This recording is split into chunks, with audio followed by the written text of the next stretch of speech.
Hello everyone, I am doctor जय शिरप्रा, your biology teacher, और आप सबका स्वागत है डॉक्टर जयस बायोलॉजी के अंदर। इस लेक्चर में हम पढ़ने वाले हैं आर्टिफिशियल हाइब्रिडाइजेशन। ब्रीडर जो क्रॉस ब्रीडिंग करवाता है, जो प्लांट्स में नई सुपीरियर वैरायटी प्रोड्यूस करवाता है,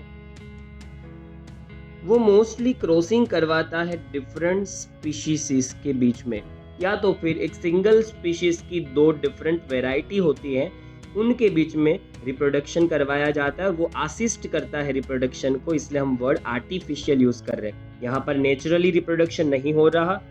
जिसको मेल सिलेक्ट करेगा ब्रीडर, वहां से पोलन ग्रेन को उठाकर वो जिन प्लांट को फीमेल सिलेक्ट करेगा उसके स्टिग्मा पे ट्रांसफर करता है। तो इस प्रोसेस में नेचुरली सब कुछ नहीं हो रहा है, यहाँ पर ब्रीडर जो है वो मैन्युअली अपने एफर्ट्स लगा रहा है, इसलिए इस प्रोसेस के आगे हमने आर्टिफिशियल वर्ड यूज किया। हाइब्रिडाइजेशन का मीनिंग तो आप समझते हैं कि दो डिफरेंट वेराइटीज प्लांट की है, उनके बीच में रिप्रोडक्शन करवाएंगे, और हम चाहेंगे कि दोनों जो पेरेंट्स हमने सुपीरियर सिलेक्ट किए हैं उनके बीच में रिप्रोडक्शन से हमें डिजायरेबल कैरेक्टर्स वाली सुपीरियर वेराइटी ऑफस्प्रिंग्स, प्रोजेनी या तो बेबीज मिले। ग्रीन रिवॉल्यूशन इसी तरीके से हुआ। हमने ब्रीडिंग के जरिए काफ़ी सारी ऐसी प्लांट वेराइटीज को डेवलप करवाया जिनके अंदर डिजायरेबल कैरेक्टर्स थे, और उस तरीके से सुपीरियर वेराइटी वाली जो स्पीशीज से प्लांट वो प्रोड्यूस हुई।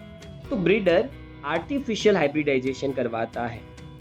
आर्टिफिशियल हाइब्रिडाइजेशन और प्लांट ब्रीडिंग के एक्चुअल में कंप्लीट स्टेप्स क्या होते हैं वो आप लोग पढ़ेंगे चैप्टर नंबर 9 के अंदर। पर आर्टिफिशियल हाइब्रिडाइजेशन के अंदर कौन से स्टेप्स नेसेसरी हैं, वो दो मेन स्टेप्स के बारे में हम लोग इस टॉपिक के अंदर पढ़ने वाले हैं। Artificial hybridization is one of the major approaches of crop improvement program. देखिए, क्रॉप इम्प्रूवमेंट प्रोग्राम्स की नेसेसिटी इसीलिए है क्योंकि पॉपुलेशन बढ़ती जा रही है और एग्रीकल्चर लैंड्स कम होती जा रही है।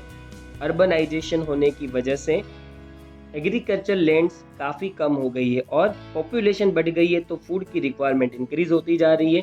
तो हम चाहते हैं कि क्रॉप में इम्प्रूवमेंट हो, कम ज़मीन में, कम एग्रीकल्चर लैंड में ज़्यादा से ज़्यादा प्रोडक्शन प्लांट करें, और यही पर्पज़ को फुलफिल करने के लिए हम लोग आर्टिफिशियल हाइब्रिडाइजेशन करवाते हैं। एक ही स्पीशीज में दो डिफरेंट वेराइटी के पेरेंट्स को सिलेक्ट करते हैं और उनके बीच में आर्टिफिशियल हाइब्रिडाइजेशन होता है और उनसे सुपीरियर वेराइटी फॉर्म करने की कोशिश भी की जाती है। तो ये मेजर अप्रोचेस है। वैसे तो आप लोग देखोगे कि क्रॉप इम्प्रूवमेंट के लिए जेनेटिकल टेक्निक्स है, म्यूटेशनल ब्रीडिंग भी है, पर आर्टिफिशियल हाइब्रिडाइजेशन मेजर अप्रोचेस में से एक है जो आज भी बहुत ज़्यादा यूज हो रहा है। जनरली हम क्रॉसिंग में करवाते हैं क्या है? क्रॉसिंग में हम करवाते हैं डिजायरेबल पोलन ग्रेन। जिन प्लांट को आप एज अ मेल सिलेक्ट करेंगे उनसे पोलन ग्रेन्स आप लेंगे और ट्रांसफर करेंगे सिलेक्टेड फीमेल प्लांट के स्टिग्मा के ऊपर। जैसे यहाँ पर देखिए, यहाँ दो डिफरेंट वेराइटी दिखाई गई है मेज की। फॉर एन एग्जाम्पल, इसको हम मेल सिलेक्ट कर लेते हैं और रिसर्चर ने इसको फीमेल सिलेक्ट किया। दो वेराइटी आपको मेज की दिख रही है जिसके कलर में भी बहुत बड़ा डिफरेंस है। और हम क्या चाहेंगे? हम चाहेंगे कि अगर ये मेल और अगर ये वेराइटी फीमेल है तो सिर्फ और सिर्फ इस मेल प्लांट से निकली जो पोलन है वही जानी चाहिए फीमेल प्लांट के स्टिग्मा के ऊपर। ये जो फीमेल प्लांट है उसकी स्टिग्मा पे कोई भी अनवांटेड पोलन नहीं जानी चाहिए। इस सिलेक्टेड मेल के अलावा किसी भी प्लांट की पोलन वहां नहीं जानी चाहिए। इंसेक्ट के जरिए भी नहीं, विंड के जरिए भी नहीं, वाटर के जरिए, किसी भी पोलिनेटिंग एजेंट्स के जरिए नहीं। सिर्फ और सिर्फ साइंटिस्ट मेल प्लांट से जो पोलन लेगा और अपने हाथों से फीमेल तक पहुंचाएगा वही पोलन वहां पर जानी चाहिए। पर यहाँ प्रॉब्लम ये होता है कि एक्सपोज्ड हो जाता है फीमेल फ्लावर।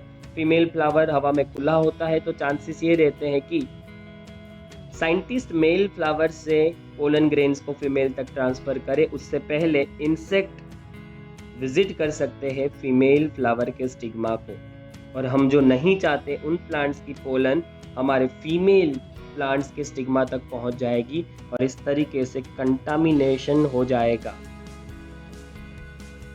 तो कैसे रोकेंगे इस प्रोसेस को? हम नहीं चाहते कि कोई भी प्लांट की पोलन फीमेल के स्टिग्मा पे आए। हम चाहते हैं कि सिर्फ और सिर्फ हमने जिस प्लांट को एज अ मेल सिलेक्ट किया है उसी की पोलन हम लोग हमारे ही हाथों से ट्रांसफ़र करेंगे फीमेल की स्टिग्मा पे। तो कैसे करेंगे ये? इसके लिए टेक्निक्स हैं और दो टेक्निक्स हैं। Artificial hybridization is achieved by two techniques, emasculation and bagging. जिसमें इमस्क्यूलेशन कैसे किया जाता है वो यहाँ पर दिखाया है आप लोगों को। एंथर को कट कर दिया जाता है फीमेल फ्लावर से। हम एक एक करके देख रहे हैं। सबसे पहला हम देखने वाले हैं इमस्क्यूलेशन। तो इमस्क्यूलेशन कैसे करते हैं? सबसे पहले याद रखिए, इमस्क्यूलेशन तभी ही किया जा सकता है जब फ्लावर्स बाइसेक्सुअल हो, जिसका मतलब है फीमेल पेरेंट भले ही हो सिलेक्ट किया हुआ आपका, पर उसके अंदर फ्लावर्स बाइसेक्सुअल है। आपने एक पर्टिकुलर प्लांट को as a female parent select किया है, पर इसका मतलब ये नहीं कि उसके सारे फ्लावर्स में सिर्फ और सिर्फ फीमेल रिप्रोडक्टिव ऑर्गन ही होंगे। अगर प्लांट बाइसेक्सुअल है तो आपके फीमेल पेरेंट के अंदर मेल एंड फीमेल दोनों रिप्रोडक्टिव ऑर्गन होंगे, पर आपने तो इस प्लांट को सिलेक्ट किया है एज अ फीमेल। तो अब क्या करना पड़ेगा? तो अब हमें करना पड़ेगा मेल रिप्रोडक्टिव ऑर्गन को रिमूव। तो यहाँ पर देखिए ये बाइसेक्सुअल फ्लावर हमें दिखाया है। ये है पहला एंथर, दूसरा, ये तीसरा, ये चौथा और ये पांचवा। तो 5 एंथर्स यहाँ पर दिख रहे हैं, जबकि हमारा ये प्लांट तो फीमेल पेरेंट की तरह सिलेक्ट किया गया है, तो इसमें मेल रिप्रोडक्टिव ऑर्गन हमें बिल्कुल नहीं चाहिए। तो हम इन 5 एंथर को कट कर देंगे, पर कब? जब ये एंथर मैच्योर हो और पोलन ग्रेन्स को शेड करे उससे कहीं पहले, वरना हमारी सारी मेहनत पानी में जाएगी। वरना होगा ये कि पोलन ग्रेन्स इस एंथर से रिलीज हो जाएगी और पहुंच जाएगी स्टिग्मा तक। पर हम तो चाहते थे कि हमने जिस प्लांट को मेल सिलेक्ट किया है उसकी पोलन को हम पहुंचाएंगे स्टिग्मा तक, पर उससे पहले ही उसी फ्लावर के एंथर से निकली पोलन स्टिग्मा तक पहुंच गई। तो सेल्फ पोलिनेशन हो जाएगा, क्रॉस ब्रीडिंग नहीं होगा। तो हम चाहते हैं कि इस फ्लावर की पोलन ग्रेन्स एंथर से निकल के स्टिग्मा तक पहुंचे ही नहीं, और ना सिर्फ इसी फ्लावर से पोलन उसी फ्लावर के स्टिग्मा तक ना पहुंचे, पर हम चाहते हैं कि इस फीमेल प्लांट में जितने भी फ्लावर्स हैं उनमें से कहीं से भी पोलन ग्रेन स्टिग्मा तक ना आए। इसलिए इस फीमेल पेरेंट में, ये जो आपने सिलेक्ट कर रखा है फीमेल पेरेंट, उस फीमेल पेरेंट में जितने भी फ्लावर होंगे उन फ्लावर्स में से आपको सारे एंथर्स को कट कर देना है। तो आपको यहाँ पर एंथर दिख रहा है, उस एंथर को आपको कट कर देना है। तो देखिए यहाँ पर 5 एंथर्स दिख रहे हैं और 5 एंथर्स को हमें कट कर देना है। तो ये है पहला, दूसरा, तीसरा, चौथा और पांचवा। तो 5 एंथर्स है, उनमें से पोलन निकले उससे पहले ही फोरसेप्स लीजिए और फोरसेप्स की हेल्प से इन एंथर्स को कट कर दीजिए, जिससे कोई पॉसिबिलिटी ना रहे कि इन एंथर से पोलन निकलेगी और स्टिग्मा तक पहुंचेगी। इसी प्रोसेस को इमस्क्यूलेशन कहा जाता है। ये इसीलिए किया जाता है क्योंकि हम चाहते हैं कि पोलन ग्रेन्स जो अनडिजायरेबल पोलन है वो स्टिग्मा तक ना आए, उसी फ्लावर से कोई भी पोलन सेम फ्लावर के स्टिग्मा तक ना पहुंचे, और उस प्लांट में जितने भी फ्लावर होंगे उनमें कहीं से भी पोलन स्टिग्मा तक ना आए। और वैसे पोलन प्रोड्यूस होती है एंथर में, हमने सारे एंथर रिमूव कर दिए। इस प्लांट में जितने भी फ्लावर्स थे सारे फ्लावर्स से एंथर को कट कर दिया गया। तो इस प्लांट में अब जितने भी फ्लावर्स बचे हैं उनमें सिर्फ और सिर्फ फीमेल रिप्रोडक्टिव ऑर्गन ही होगा। यहाँ पर फीमेल रिप्रोडक्टिव ऑर्गन भी दिखाया गया है। देखिए ये फीमेल रिप्रोडक्टिव ऑर्गन है, बस यही रहना चाहिए और कोई भी पार्ट नहीं रहना चाहिए मेल रिप्रोडक्टिव ऑर्गन का। तो फीमेल पेरेंट में अब जितने भी फ्लावर्स होंगे उनमें सिर्फ और सिर्फ बचेगा गाइनोशियम। एड्रोशियम जो है उसको हम कट कर चुके हैं। किस स्टेज में कट करना है आपको याद रखना है कि आपको ये सब कुछ करना होगा from the flower bud before the anther dehiscence, pollen grains के फॉर्म होने से पहले ही करना है। इस तरीके से हम स्टिग्मा को सेम प्लांट और सेम फ्लावर की पोलन से कंटामिनेट होने से बचा सकते हैं। पर यहाँ एक और भी प्रॉब्लम है, वो फ्लावर में उस प्लांट से कोई भी पोलन नहीं आ पाएगी क्योंकि हमने सारे एंथर्स को कट कर दिया गया है, हमने कट कर लिए हैं। फीमेल पेरेंट को सिलेक्ट किया जिस प्लांट को, उसके सारे फ्लावर से मेल रिप्रोडक्टिव ऑर्गन का एंथर जो है वो कट कर दिया गया है, जिससे पोलन के आने के चांसेस नहीं रहेंगे। पर यहाँ दूसरे प्लांट से तो पोलन उड़ के आ ही सकती है। इंसेक्ट काफ़ी सारे प्लांट्स को डेली विजिट करते हैं और हो सकता है कि इस प्लांट पे यही स्पीशीज की पोलन इंसेक्ट लेके आ जाए।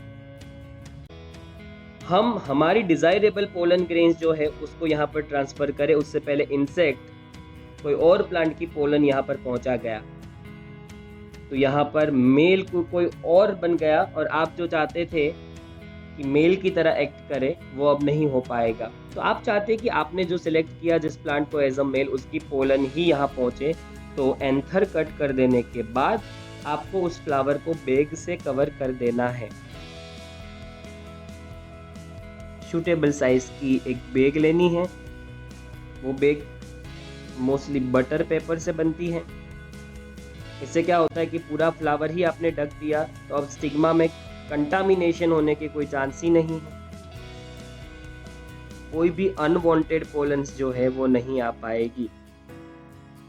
शायद बाजू में ही अगर कोई प्लांट होगा बगल में ही, तब भी वहां से भी पोलन यहाँ नहीं पहुंच पाएगी क्योंकि हमने इस फ्लावर को ढक दिया है। हम इसको ढके रखेंगे कब तक? तब तक जब तक इस फ्लावर के अंदर जो स्टिग्मा है वो एक्टिवेट नहीं हो जाती। साइंटिस्ट को पता होता है कि एक पर्टिकुलर प्लांट स्पीशीज में फ्लावर आने के बाद कितने समय के बाद स्टिग्मा रिसेप्टिविटी दिखाएगी, मतलब कि स्टिग्मा जो है वो एक्टिवेट हो जाएगी।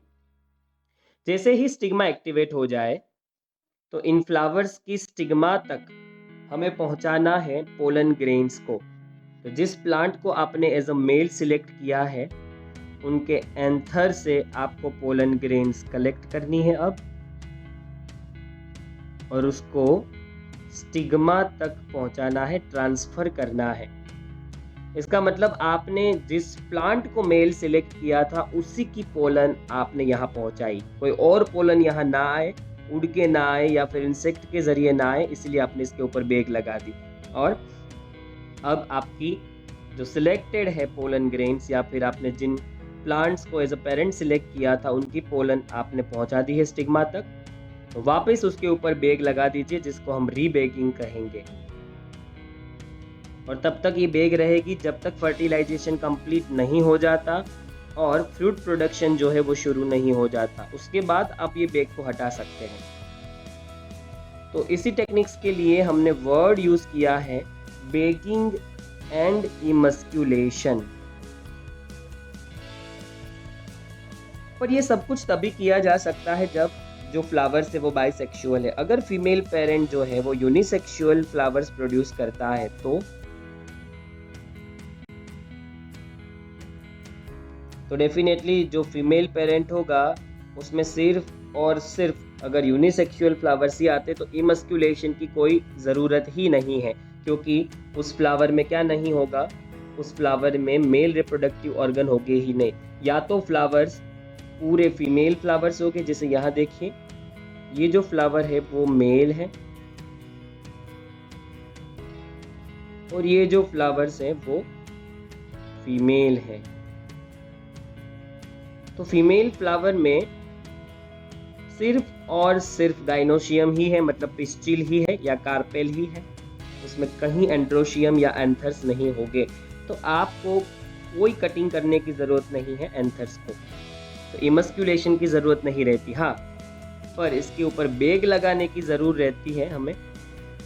ये ज़रूरत इसलिए रहती है क्योंकि ये फ्लावर है तो ओपन, तो ये फीमेल फ्लावर की स्टिग्मा तक अनवांटेड पोलन पहुंच सकती है। इसलिए आप इसको पहले बैग से ढक दीजिए। जब इसकी स्टिग्मा एक्टिवेट हो स्टिग्मा जब रिसेप्टिविटी शो करे तब डिजायर पोलन ग्रेन्स को कलेक्ट करिए, बैग को निकाल के स्टिग्मा तक उन पोलन्स को पहुंचाइए और बैग वापस लगा दीजिए। तो ये सारी प्रोसीजर जो है वो आर्टिफिशियल हाइब्रिडाइजेशन में ब्रीडर होता है वो परफॉर्म करता है। इसी के साथ आर्टिफिशियल हाइब्रिडाइजेशन का जो टॉपिक है वो हम पूरा करते हैं। नेक्स्ट लेक्चर में मिलेंगे एक नए टॉपिक के साथ। चलिए खत्म करते हैं इस लेक्चर को और नेक्स्ट लेक्चर में हम लोग एक नए टॉपिक के साथ मिलेंगे और एक नया टॉपिक लर्न करेंगे।